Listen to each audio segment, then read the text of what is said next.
राधे राधे, जय श्री कृष्णा। चॉकलेट मामी से मैं सीमा सिंह आपका स्वागत करती हूँ। आप सभी को सावन मास के कृष्ण पक्ष की कामिका एकादशी की ढेरों शुभकामनाएं। ईश्वर करे आपको आपकी एकादशी का संपूर्ण फल प्राप्त हो और आपका यह व्रत निर्विघ्न बिना किसी बाधा के पूरा हो। इसी शुभकामना को ध्यान में रखते हुए आइए अब हम कामिका एकादशी की प्रमुख प्रमुख व्रत कथाएं सुनते हैं। आइए सबसे पहले कामिका एकादशी की व्रत कथा सुनते हैं। कुंती पुत्र धर्मराज युधिष्ठिर बोले कि हे ईश्वर, अब आप मुझे सावन मास के कृष्ण पक्ष की एकादशी की कथा को विस्तार से सुनाइए। इस एकादशी का क्या नाम है, इसकी क्या विधि है और इस दिन कौन से देवता का पूजन किया जाता है, यह भी बताइए। तब भगवान श्री कृष्ण युधिष्ठिर से बोले कि हे राजन, अब मैं तुम्हें सावन मास के कृष्ण पक्ष की एकादशी की पावन कथा को सुनाता हूँ। इस एकादशी को अनेक नामों से जाना जाता है। सावन मास के कृष्ण पक्ष की एकादशी को कामिका एकादशी, कामदा एकादशी और फलदा एकादशी भी कहते हैं। हे राजन, अब मैं तुम्हें एक पवित्र पौराणिक कथा सुनाता हूँ, तुम ध्यान से सुनो। एक समय इस एकादशी की पावन कथा को भीष्म पितामह ने लोकहित के लिए नारद जी से कहा था। एक समय नारद मुनि ने भीष्म पितामह से कहा कि हे पितामह, आज मेरी सावन मास के कृष्ण पक्ष की एकादशी की कथा सुनने की इच्छा है, अतः आप मुझे सावन मास की एकादशी की कथा सुनाइए, मैं सुनना चाहता हूँ। तब भीष्म पितामह नारद जी के वचनों को सुनकर बोले कि हे नारद, आपने मुझसे एक अत्यंत ही सुंदर प्रश्न किया है। अब आप ध्यान लगा कर के सुनिए। सावन मास के कृष्ण पक्ष की एकादशी को कामदा एकादशी, कामिका एकादशी, फलदा एकादशी अनेक नामों से जानते हैं। कामिका का शाब्दिक अर्थ है कामना और इच्छा। जो कोई भी मनुष्य जिस इच्छा से इस एकादशी का व्रत करता है, भगवान लक्ष्मी नारायण उसकी वही इच्छा पूर्ण कर देते हैं। इस एकादशी की कथा के सुनने मात्र से ही वाजपेयी यज्ञ का फल मिलता है। कामिका एकादशी के व्रत में शंख चक्र गदाधारी विष्णु भगवान का पूजन किया जाता है। जो मनुष्य इस एकादशी को धूप दीप नैवेद्य आदि से भगवान विष्णु की पूजा करते हैं, उन्हें गंगा स्नान के फल से भी बड़ा फल मिलता है। यही फल सूर्य चंद्र ग्रहण केदार कुरुक्षेत्र में स्नान करने से मिलता है। विष्णु भगवान के पूजन का फल समुद्र और वन सहित पृथ्वी दान करने, सिंह राशि वालों को गोदावरी नदी में स्नान करने के फल से भी अधिक होता है। व्यतिपात में गंडकी नदी में स्नान करने से जो फल मिलता है, वही फल इस एकादशी के दिन भगवान की पूजा करने से ही मिल जाता है। भगवान विष्णु की पूजा का फल श्रावण मास के कृष्ण पक्ष की एकादशी के फल के बराबर है। अतः भक्ति पूर्वक भगवान की पूजा न बन सके तो इस एकादशी का व्रत अवश्य करना चाहिए। आभूषणों से युक्त बछड़ा सहित गौदान करने से जो फल मिलता है, वही फल सावन मास की इस एकादशी का व्रत करने से ही मिल जाता है। जो उत्तम द्विज श्रावण मास के कृष्ण पक्ष की इस एकादशी का व्रत करते हैं तथा श्री विष्णु भगवान का पूजन करते हैं, उससे समस्त वेद नाग किन्नर पितृ आदि की पूजा हो जाती है। हे नारद, एक बार भगवान ने खुद अपने मुख से कहा था कि मनुष्यों को अध्यात्म विद्या से जो फल मिलता है, उससे भी अधिक फल सावन मास के कृष्ण पक्ष की इस एकादशी का व्रत करने से ही मिल जाता है। इस व्रत के करने से मनुष्य अंतिम समय अनेक दुखों से युक्त यमराज तथा नरक के दर्शन नहीं करता। इस एकादशी का व्रत करने और रात्रि जागरण करने से मनुष्य कुयोनि से छूट जाता है और अंत में स्वर्ग का सुख पाता है। जो उत्तम मनुष्य श्रावण मास के कृष्ण पक्ष की इस एकादशी को तुलसी से भक्ति पूर्वक विष्णु भगवान की पूजा करते हैं, वे संसार सागर में रहते हुए भी इस प्रकार अलग रहते हैं जिस प्रकार कमल जल में रहता हुआ जल से अलग रहता है। भगवान की तुलसी दल से पूजा करने का फल 1 बार स्वर्ण और 4 बार चांदी के दान के फल के बराबर मिलता है।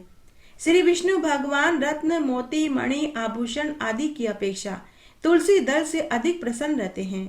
जो मनुष्य भगवान की तुलसी दल से पूजा करते हैं, उनके समस्त पाप नष्ट हो जाते हैं। हे नारद, मैं स्वयं भगवान की अति प्रिय श्री तुलसी जी को नमस्कार करता हूँ। तुलसी जी के दर्शन करने मात्र से मनुष्य के जीवन भर के पाप धुल जाते हैं और तुलसी का शरीर के स्पर्श होने मात्र से मनुष्य पवित्र हो जाता है। तुलसी जी को जल से स्नान कराने से मनुष्य की समस्त यम यातनाएं छूट जाती हैं। जो मनुष्य तुलसी जी को भक्ति पूर्वक भगवान विष्णु के चरण कमलों में अर्पित करता है, उसे मुक्ति तुरंत मिल जाती है। जो मनुष्य एकादशी के दिन भगवान के सामने दीप दान करते हैं, उनके पितर स्वर्गलोक में सुधा का पान करते हैं। जो मनुष्य भगवान के सामने घी या तिल के तेल का दीपक जलाते हैं, उनको सूर्य लोक में सहस्त्र दीपकों का प्रकाश मिलता है। इस व्रत को करने से ब्रह्म हत्या, ब्राह्मण हत्या आदि पाप भी धुल जाते हैं। जो मनुष्य इस व्रत को करते हैं, वे इस लोक के समस्त सुखों को भोग कर मरने के बाद विष्णु लोक को ही पाते हैं। इस एकादशी के महात्म्य का श्रवण और पठन करने मात्र से मनुष्य को स्वर्गलोक का वास मिलता है। आइए अब हम श्रावण मास के कृष्ण पक्ष की कामिका एकादशी की व्रत कथा सुनते हैं। प्राचीन काल में रत्नानगरी गांव में एक ठाकुर परिवार रहता था। उन्हीं के पड़ोस में शिवदत्त नाम का एक ब्राह्मण अपने परिवार के साथ रहता था। ठाकुर बड़ा ही कुशल स्वभाव का था, जबकि उसकी पत्नी बड़ी ही शांत, नरम, दयालु स्वभाव की और सभी की मदद करने वाले स्वभाव की थी। एक दिन की बात है, ठाकुर का अपने पड़ोसी ब्राह्मण शिवदत्त से किसी बात पर झगड़ा हो गया। ठाकुर की पत्नी अपने पति को बहुत समझाई। उस समय ठाकुर की पत्नी अपने पति को समझाते हुए बोली कि हे स्वामी, बात को यहीं खत्म कर दीजिए। यह एक ब्राह्मण है, ब्राह्मण के ऊपर हाथ उठाना महापाप है। लेकिन ठाकुर ने अपनी पत्नी की बात नहीं मानी और उसने एक लकड़ी ब्राह्मण के सिर पर दे मारी, जिससे ब्राह्मण का राम राम हो गया। यह देखकर ठाकुर की पत्नी अपने पति से बोली कि हे स्वामी, आपने एक ब्राह्मण की हत्या करके बहुत बड़ा पाप किया है। आपके ऊपर ब्रह्म हत्या का पाप लग गया है। आपने बड़ा ही अनर्थ कर दिया। जब ठाकुर का गुस्सा थोड़ा शांत हुआ तो उसे अपनी पत्नी की बात में सच्चाई नजर आई। ठाकुर को ब्राह्मण की हत्या का पछतावा होने लगा। ठाकुर ने अपनी पत्नी से कहा कि अब मैं इस पाप दोष से कैसे छूट सकता हूँ। पत्नी बड़ी ही समझदार थी। उसने कहा कि इसका तो एक ही उपाय है, हम सभी को इसका प्रायश्चित करना होगा। हमें इस ब्राह्मण के 12 ब्राह्मण करने चाहिए। ठाकुर अपनी पत्नी की बात से सहमत हो गया। वह उसी समय गांव में 12 ब्राह्मणों को जिमाने का न्योता देने गया। लेकिन गांव के सभी ब्राह्मणों ने एक ही बात कही कि तुम्हारे ऊपर ब्रह्म हत्या का दोष लगा है। तुम्हारे घर का अन्न तो क्या, जल भी हम नहीं पी सकते, क्योंकि तुमने एक निर्दोष ब्राह्मण की हत्या करी है। यह सुनकर ठाकुर निराश हो गया और घर आकर उसने अपनी पत्नी को पूरी बात बताई और दुखी होकर बैठ गया। ठाकुर को उदास देखकर उसकी पत्नी अपने पति को समझाते हुए बोली कि हे स्वामी, अब इस समस्या से छूटने का एक उपाय और बचा है। हमें किसी पंडित से इसका उपाय पूछना चाहिए। तब काशी के एक पंडित को बुलाया गया और उसे पूरी बात बताई गई। काशी पंडित ने कहा कि आपके ऊपर एक ब्राह्मण की हत्या का पाप चढ़ा है। आपके घर का अन्न जल कोई भी ब्राह्मण न खाएगा, नहीं पिएगा, जब तक आप इस ब्रह्म हत्या के दोष से छूट नहीं जाओगे। तब ठाकुर और उसकी पत्नी ने पंडित जी से पूछा कि हे पंडित जी, ब्रह्म हत्या के दोष से छूटने का क्या उपाय है? कृपया करके कोई उपाय बताइए। अगर कोई व्रत उपवास हो, दान पुण्य हो तो वो बताइए, हम सब कुछ करने को तैयार हैं। काशी पंडित ने कहा कि तुम्हारे भाग्य से सावन मास के कृष्ण पक्ष की कामिका एकादशी आने वाली है। तुम दोनों अपने परिवार वालों और कुटुंब कबीले के साथ श्रावण मास के कृष्ण पक्ष की कामिका एकादशी का पूरे विधि विधान से उपवास करो, तभी तुम इस पाप दोष से छूट पाओगे। उसके कुछ समय के बाद श्रावण मास के कृष्ण पक्ष की कामिका एकादशी आई। ठाकुर ने अपनी पत्नी और बंधु बांधवों के साथ पूरे विधि विधान से एकादशी का उपवास किया। इसके करने के बाद वह ब्रह्महत्या के पाप दोष से छूट गया। उसके बाद उन्होंने मृतक निर्दोष ब्राह्मण के 12 दिन करे और गांव के सभी ब्राह्मणों को बुलाकर के स्वादिष्ट भोजन कराया और खूब दान दक्षिणा दी और एक योग्य ब्राह्मण को दूध देने वाली गाय बछड़ा सहित दान में दिया। इस प्रकार सावन मास के कृष्ण पक्ष की कामिका एकादशी के व्रत के प्रभाव से वह ठाकुर ब्राह्मण की हत्या के दोष से छूट गया और इस जीवन के सुखों को भोग कर मरने के बाद विष्णुलोक को प्राप्त हुआ। शास्त्रों में कहा गया है कि जो कोई भी इस कथा को पढ़ता, सुनता या सुनाता है, वह अनंत कोटि गुना पुण्य फल का भागी होता है। और जो कोई भी कामिका एकादशी का व्रत करता है वह ब्रह्म हत्या जैसे दोष से भी छूट सकता है। बोलिए श्री लक्ष्मी नारायण भगवान की जय। एकादशी की कहानी। एक बार बहुत छोटा सा गांव था। उस गांव में एक ब्राह्मण दंपति अपनी बेटी के साथ रहता था। वह ब्राह्मण हर एकादशी का उपवास और विष्णु भगवान का पूजन करता था। गांव के लोग ब्राह्मण को सीधा देते थे। सीधे में आटा, दाल, तेल, गुड़, चीनी होता था। ब्राह्मण का यही आजीविका का साधन था। इस तरह समय बीतने लगा। धीरे धीरे ब्राह्मण की बेटी बड़ी होने लगी। ब्राह्मणी को बेटी के विवाह की चिंता सताने लगी। अब ब्राह्मणी रोज अपने पति को ताने देने लगी कि हे स्वामी, घर तो चल जाता है, लेकिन बेटी का विवाह कैसे करेंगे? आप कोई दूसरा काम क्यों नहीं करते? ब्राह्मणी रोज रोज ब्राह्मण को ताने देने लगी। तब एक दिन ब्राह्मण दुखी होकर घर से निकल पड़ा और अपने साथ पोथी पाने भी झोली में डालकर ले गया और बोला कि आज मैं कमाकर ही घर लौटूंगा। ब्राह्मणी ने कहा कि जब तक आप कमाकर के न लाए तो घर भी मत आना।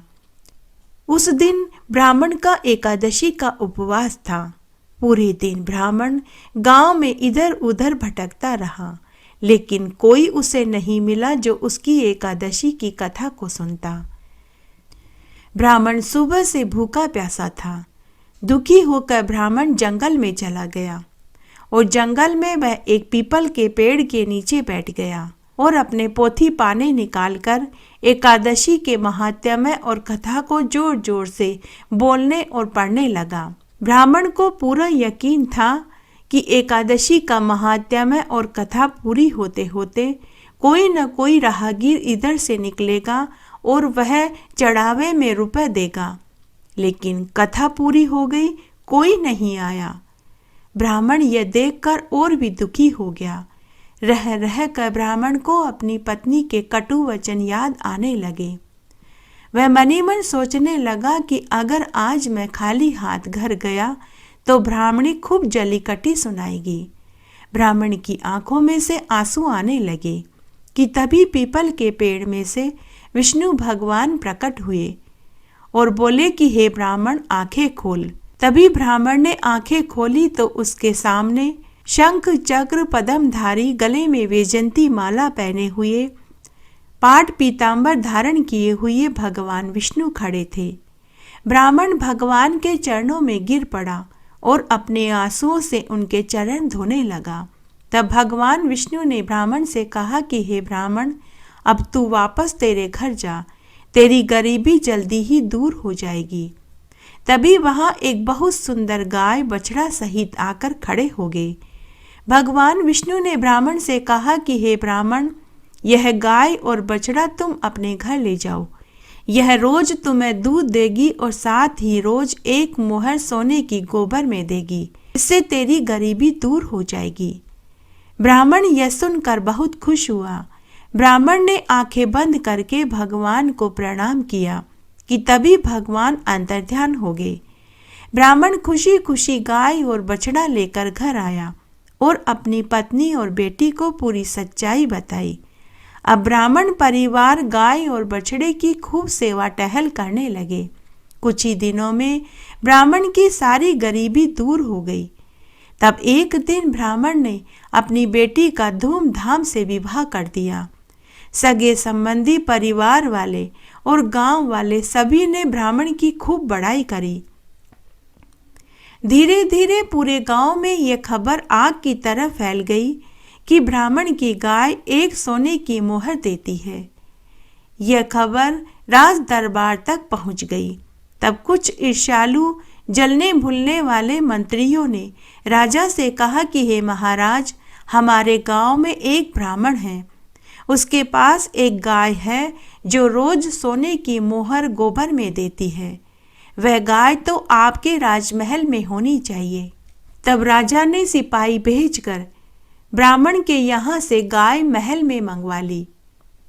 वह राजा भी भगवान विष्णु का परम भक्त था। उसी रात्रि को भगवान विष्णु ने राजा को स्वप्न में दर्शन देकर कहा कि हे राजन, जो गाय तुमने ब्राह्मण से ली है वो वापस ब्राह्मण को दे दो, साथ ही उसे खूब सारा धन भी दो। वह ब्राह्मण हर एकादशी का व्रत करता है और मेरा पूजन करता है। मैंने ही उसे वह गाय दी थी। दूसरे दिन राजा जब सोकर उठा तो उसे अपने स्वप्न वाली बात याद आई। राजा ने उसी समय रथ भेजकर ब्राह्मण को महल में बुलवाया और उसे खूब सारा धन भी दिया, साथ में गाय भी दे दी।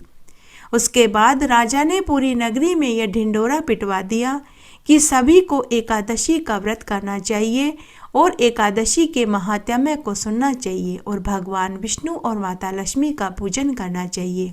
एकादशी की कहानी। एक बार की बात है, एक गांव में एक ब्राह्मण दंपति अपनी 2 बेटियों के साथ रहते थे। एक बार वह ब्राह्मण दंपति 4 धाम की यात्रा पर गए तो वहां वे दुर्घटनाग्रस्त होकर मृत्यु को प्राप्त हो गए। जब गांव में इस बात का पता चला तो गांव में सभी को बहुत दुख हुआ। बेटियों को पता चला तो वे भी बहुत दुखी हुई और रोने लगी। बेटियों की उम्र 8 या 9 बरस की रही होगी। तब गांव के सरपंच ने ब्राह्मण की दोनों बेटियों को आश्वासन दिया कि बेटियों, अब रोज तुम्हारे घर गांव में से आटा, दाल, तेल, घी, गुड़, चीनी आ जाया करेगा। तुम्हें चिंता करने की कोई जरूरत नहीं। भगवान ने तुम्हारे माता पिता को छीना है, इसका हमें बहुत दुख है, लेकिन हम सब गांव वाले हमेशा तुम्हारी मदद किया करेंगे। पहले के ज़माने में लोग ब्राह्मण को सीधा दिया करते थे। सीधे में आटा, दाल, तेल, गुड़, घी, चीनी सभी होते थे। इस तरह गांव के हर घर से ब्राह्मण की दोनों बेटियों को खाने पीने का सामान जाने लगा। दोनों बेटियों का गुजर बसर आराम से चलने लगा। ब्राह्मण की छोटी बेटी बड़ी ही धार्मिक प्रवृत्ति की थी। उसका नाम सुमित्रा था। जब वे 18 और 19 बरस की हुई तो छोटी बहन सुमित्रा ने देखा कि गांव की औरतें हर एकादशी का उपवास करती है, भगवान विष्णु और माता लक्ष्मी का पूजन करती है। तो छोटी बहन ने अपनी बड़ी बहन से कहा कि जीजी, गांव की सभी औरतें हर एकादशी का उपवास करती है, भगवान विष्णु और माता लक्ष्मी का पूजन करती है और एकादशी का महात्म्य और कथा कहानियों को सुनती है। हमें भी हर एकादशी का उपवास करना चाहिए, भगवान विष्णु और माता लक्ष्मी का पूजन करना चाहिए और एकादशी का महात्म्य सुनना चाहिए। तो बड़ी बहन छोटी बहन से बोली कि छोटी तू ही कर ले, मुझसे भूख बर्दाश्त नहीं होती। अब छोटी बहन सुमित्रा पूरी श्रद्धा और लगन से एकादशी का उपवास करने लगी और एकादशी के महात्म्य और कथा कहानियों को गांव की औरतों के साथ बैठकर सुनने लगी। इस तरह समय निकलने लगा। तब एक दिन उनके गांव में काशी बनारस से साधु संतों की एक टोली आई और 10-15 दिन तक वह गांव में ही रहकर प्रवचन देने लगी। 10-15 दिन के बाद जब साधु संतों की टोली वापस तीर्थ यात्रा के लिए आगे को प्रस्थान करने लगी तो बड़ी बहन उन साधु सन्यासियों की टोली के साथ चली गई, लेकिन छोटी बहन ने अपना सत नहीं छोड़ा। वह बड़ी ही सादगी से अपने गांव में अपने ही घर पर रहने लगी, लेकिन उसे अपनी बड़ी बहन के जाने का बहुत दुख हुआ। तब एक दिन गांव के सरपंच ने एक फैसला लिया कि हमें ब्राह्मण की छोटी बेटी सुमित्रा का विवाह कर देना चाहिए, क्योंकि उसकी बड़ी बहन साधु संतों की टोली के साथ चली गई। अतः हमें इसका विवाह जल्दी से जल्दी करना होगा। तब गांव के सभी लोगों ने खुशी खुशी स्वीकार कर लिया। सभी बढ़ चढ़ कर ब्राह्मण की छोटी बेटी के विवाह की तैयारियां करने लगे। तब एक दिन ब्राह्मण की छोटी बेटी सुमित्रा का विवाह एक बहुत सुंदर ब्राह्मण युवक से गांव वालों ने धूमधाम से करा दिया। अब वह युवक ब्राह्मण के घर जवाई बनकर रहने लगा। छोटी बहन हर एकादशी का उपवास करती रही। वह बड़ पीपल और आंकड़े के पेड़ को सींचती, सूर्य नारायण भगवान को अर्घ्य देती, तुलसा जी को सींचती और छोटी बहन बड़ी बहन की कुशलता के लिए भगवान से प्रार्थना करती कि हे ईश्वर, मेरी बड़ी बहन को सद्बुद्धि दीजिए, वह वापस घर आ जाए। इस तरह समय बीतने लगा। तब एक दिन सुबह सुबह छोटी बहन जोर जोर से भगवान के नाम की स्तुति करने लगी। हे विष्णु भगवान, हे चारभुजा नाथ जी, मेरी बहन की मदद करो। उस दिन उसका व्यवहार उसके पति को बड़ा अजीब लग रहा था। वह बार बार भगवान के नाम की स्तुति कर रही थी, तुलसी क्यारे को बार बार सींच रही थी, परिक्रमा कर रही थी। तब छोटी बहन का पति अपनी पत्नी से बोला कि अरे भगवान, आज तुझे क्या हुआ है जो तू बार बार तुलसी क्यारे को सींच रही है, जोर जोर से भगवान के नाम की स्तुति कर रही है और बार बार कह रही है कि मेरी बहन को बचाओ। आखिर तेरी बहन को क्या हुआ? तो छोटी बहन अपने पति से बोली कि मेरी बहन जिन साधु संतों की टोली के साथ गई थी, उन सब की झोपड़ियां जल कर राख हो गई। मैं अपनी बहन की झोपड़ी की आग बुझा रही हूँ। तब उसके पति ने कहा कि अरे सुमित्रा, तू बावली हुई है, तुझे कैसे पता चला कि तेरी बहन की झोपड़ी जल गई है? और तू यहाँ छिड़काव करके तेरी बहन की झोपड़ी की आग को तू कैसे बुझा सकती है? तू तो यहाँ घर पर है और तेरी बहन नहीं मालूम कहाँ है, उसे गए तो कई बरस हो चुके हैं। तो सुमित्रा बोली कि अगर मैं झूठ बोलती हूँ तो आप गंगा तट पर जाकर देखिए, मेरी बहन आपको वहीं मिलेगी। उसके पति को यह सुनकर बड़ा आश्चर्य हुआ। वह उसी समय गंगा तट पर गया। वहां का दृश्य देखकर वह भौचक्का रह गया। वहां सभी की झोपड़ियां जल चुकी थी, केवल एक अधजली झोपड़ी थी। सुमित्रा का पति उस अधजली झोपड़ी के पास गया तो वहां एक बहुत पतली दुबली महिला बैठी रो रही थी। सुमित्रा का पति बोला कि जीजी, मैं तुम्हारी छोटी बहन सुमित्रा का पति हूँ। उसी ने तुम्हारी झोपड़ी की आग बुझाई है, उसी ने मुझे तुम्हें लेने के लिए भेजा है। तुम अब वापस घर चलो। बड़ी बहन चुपचाप अपनी छोटी बहन के पति के साथ गांव में अपने घर आ गई। जैसे ही वह घर में आने लगी तो छोटी बहन अपनी बड़ी बहन से बोली कि जीजी, मैं तुम्हें घर में एक ही शर्त पर आने दूंगी, जब तुम शादी करना स्वीकार करोगी। तो बड़ी बहन ने कहा कि छोटी, तू बड़ी ही समझदार है, तूने मुझे एकादशी का व्रत करने को कहा, लेकिन मैंने मना कर दिया। मुझे उसी का पाप दोष भोगना पड़ रहा है। मेरी बहन, अब इस उम्र में कौन मुझसे विवाह करेगा? तो छोटी बहन, जो बड़ी ही समझदार थी और समझदारी की बातें करती थी, उसने कहा कि जीजी, भगवान ने सबके रिश्ते पैदा होते ही बना दिए होते हैं। जीजी, आपका भी जोड़ीदार कहीं न कहीं कुंवारा बैठा होगा, इसलिए जीजी आप अभी वापस जाइए। हमारे गांव में 4 दरवाजे हैं, आप हर दरवाजे पर जाकर देखिए।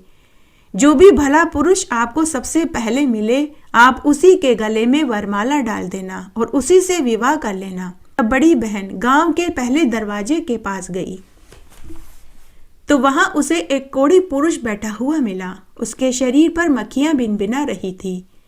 बड़ी बहन ने उसे देखा और वह वापस घर आ गई। छोटी बहन ने कहा कि जीजी, तुम अकेली कैसे आई? बड़ी बहन बोली कि छोटी, मेरी किस्मत ही खराब है। गांव के दरवाजे पर मुझे एक कोढ़ी पुरुष बैठा हुआ मिला। उसके पूरे शरीर पर मक्खियां भिनभिना रही थी। तो छोटी बहन बोली कि जीजी, आप गांव के दूसरे, तीसरे, चौथे सभी दरवाजों पर जाइए। उसके बाद बड़ी बहन वापस गांव के दूसरे, तीसरे, चौथे दरवाजे पर गई तो हर दरवाजे पर उसे वही कोढ़ी पुरुष बैठा हुआ मिला। बड़ी बहन ने इसे अपनी किस्मत समझ लिया और उसी के गले में वरमाला डाल दी। तब कोढ़ी पुरुष बड़ी बहन से बोला कि तुमने मुझसे विवाह क्यों किया? तुम किसी भले पुरुष से भी विवाह कर सकती थी। तो बड़ी बहन बोली कि मेरे ऐसे कर्म कहाँ जो कोई भला पुरुष मुझसे विवाह करता। अब मैं तुम्हारी सेवा करके अपने पापों को धोऊंगी। उसके बाद बड़ी बहन अपने पति के साथ उसके घर आ गई और अपने पति की सेवा करने लगी। अब बड़ी बहन भी हर एकादशी का उपवास करने लगी। इस तरह समय बीतने लगा। तब एक बार उनके गांव में भागवत कथा करने वाली काशी बनारस से एक मंडली आई। कोढ़ी पति ने अपनी पत्नी से कहा कि मुझे भागवत कथा सुननी है। तू मुझे भागवत कथा सुनाने के लिए पांडाल में लेकर चल। बड़ी बहन अपने कोड़ी पति को अपने कंधे पर लाद कर पांडाल में पहुंची। जैसे ही वह पांडाल के भीतर जाने लगी तो लोगों ने उसे पांडाल में बैठने नहीं दिया। बड़ी बहन अपने पति के साथ पांडाल के बाहर बैठकर भागवत कथा सुनने लगे। माघ का महीना चल रहा था। कड़ाके की सर्दी पड़ रही थी। खुले में भागवत कथा सुनने से बड़ी बहन और उसके कोड़ी पति को बहुत ठंड लग रही थी, लेकिन उन्हें देखकर किसी को भी उनके ऊपर दया नहीं आई। इस तरह भागवत कथा सुनते हुए उन्हें 3-4 दिन निकल गए। तब 5वें दिन बहुत तेज तेज हवाएं चलने लगी, साथ ही बरसात भी होने लगी। बड़ी बहन और उसका कोड़ी पति पूरे भीग गए। तब बड़ी बहन ने अपने कोड़ी पति से कहा कि सुनो जी, बहुत तेज बरसात हो रही है, हमें वापस घर चलना चाहिए। लेकिन कोड़ी पति बोला कि नहीं नहीं भगवान, हम दोनों यहीं रहकर भागवत कथा सुनेंगे। बड़ी बहन और उसके कोड़ी पति के तप और भागवत कथा सुनने के अटल निश्चय के आगे ऊपर बैकुंठ में भगवान का सिंहासन डोल पड़ा। ब्रह्मा, विष्णु, महेश, इंद्र, वरुण, सूर्य सभी देवता बोले कि मृत्यु लोक में कौन है जिसके कठोर तप से हम सब का सिंहासन डोल पड़ा। कि तभी नारद मुनि नारायण नारायण करते हुए वहां आए। तब नारद मुनि सभी देवताओं से बोले कि पृथ्वी पर एक कोड़ी और उसकी पत्नी है जो माघ मास का स्नान और व्रत कर रहे हैं और खुले प्रांगण में सर्दी में बैठकर भागवत कथा सुन रहे हैं। उन्हीं के कठोर तप से आप सबका सिंहासन डोल पड़ा। उसी समय भगवान विष्णु माता लक्ष्मी के साथ देवीमान में बैठकर पांडाल के सामने उतरे। देवीमान के वहां पहुंचते ही भागवत कथा सुन रहे लोगों का पांडाल उड़ गया। सभी देव विमान देखकर विमान के पास भगवान के दर्शन करने के लिए पहुंचे, लेकिन तब तक देव विमान कोड़ी और उसकी पत्नी को लेकर स्वर्ग में जा चुका था। वहां खड़े सभी लोग पछताने लगे। इस तरह एक छोटी बहन ने अपनी बड़ी बहन को ताड़ दिया। तुलसी जी की कहानी। एक बार की बात है, बहुत छोटा सा गांव था। उस गांव में एक विधवा ब्राह्मणी अपने बेटा, बहू और बेटी के साथ रहती थी। ब्राह्मणी की बेटी बड़ी ही धार्मिक प्रवृत्ति की थी। उसका नाम सुशीला था। सुशीला की माँ और भाई उसे खूब लाड़-कोड़ से रखते थे, लेकिन उसकी भाभी उसे पसंद नहीं करती थी। वह अपनी सास से कहती थी कि माँ जी, आप ननद बाई से घर का कामकाज क्यों नहीं करवाते? आखिर में तो यही काम आएगा, पराए घर जाएगी तो दुख उठाना पड़ेगा। ससुराल वाले हमें ही ताने देंगे कि हमने इसे घर का कोई कामकाज नहीं सिखाया। तो ब्राह्मणी और उसका पति हंसकर टाल देते कि हमारी तो एकोएक लाडली सुशीला है, अपने आप सब सीख जाएगी। सुशीला ने जब से होश संभाला तभी से वह तुलसी जी को सींचती, दिया बाती करती, रोज 5 परिक्रमा करती, तुलसी जी के 16 श्रृंगार करती, मेहंदी, काजल, बिंदी लगाती, चुनरी उड़ाती, मिश्री और माखन का भोग लगाती और तुलसी जी के 5 भजनों को गाती। पूजा करने के बाद वो बोलती कि हे तुलसी माँ, सोने के लोटे में जल दो और लड्डवन का थाल दो। तो ऐसा कहते ही दोनों चीजें उसके सामने आ जाती। सुशीला उन्हें ले जाकर अपनी माँ को दे देती, जिससे उनके घर में कभी अन्न धन की कमी नहीं हुई। समय बड़ा खुशी खुशी बीत रहा था। जब सुशीला विवाह लायक हुई तो ब्राह्मणी ने अपने बेटे से कहा कि बेटा, तेरी बहन विवाह लायक हो गई है, इसके लिए अच्छा घरवर तलाश करो ताकि हम सुशीला का धूमधाम से विवाह कर सकें। तभी सुशीला की भाभी बीच में ही बोली कि माँ जी, मेरे तो एक लाडली ननद है, इसके लिए तो घर वर मैं ही ढूंढूंगी।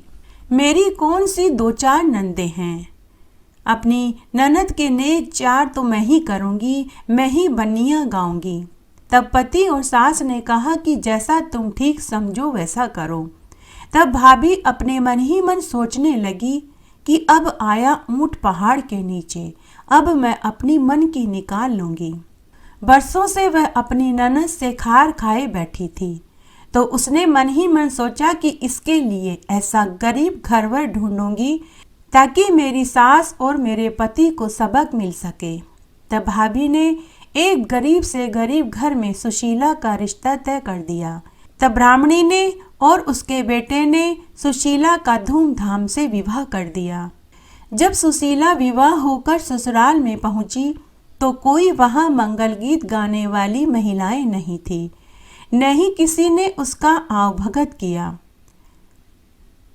ससुराल में केवल उसकी विधवा सासू और एक कुंवारी ननद थी। रात्रि में सुशीला ने दाल रोटी खाई और सो गई। सुबह रोज की तरह वह जल्दी उठी, स्नान आदि करके सुशीला अपनी सासू माँ के पास आई और पूछने लगी कि माँ जी, मेरे नित्य का नियम है कि मैं तुलसी जी की पूजा करती हूँ, तभी मैं अन्न जल ग्रहण करती हूँ। माँ जी, हमारे घर में तुलसी जी का पौधा कहाँ है? तो सास बोली कि बहू, हमारे घर में तो तुलसी का पौधा ही नहीं है। ऐसा करो, तुम अपनी ननद को साथ लेकर पड़ोस में चली जाओ, वहाँ तुलसी का पौधा है, तुम वहाँ जाकर पूजा कराओ।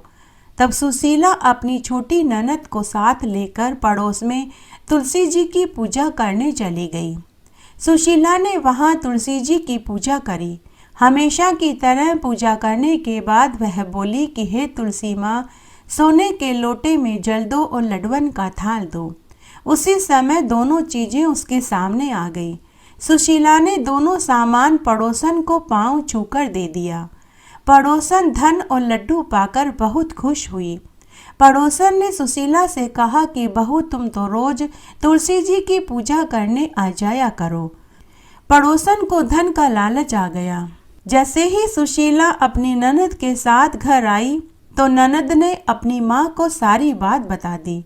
सास यह सुनते ही लाल पीली हो गई कि सोने का लोटा और लड्डुअन का थाल पड़ोसन को दे दिया। अब देखती हूँ कल कैसे पड़ोस में पूजा करने जाती है। दूसरे दिन सुबह जब सुशीला पूजा की थाली लेकर पड़ोस में तुलसी पूजा करने जाने लगी तो सास ने मना कर दिया।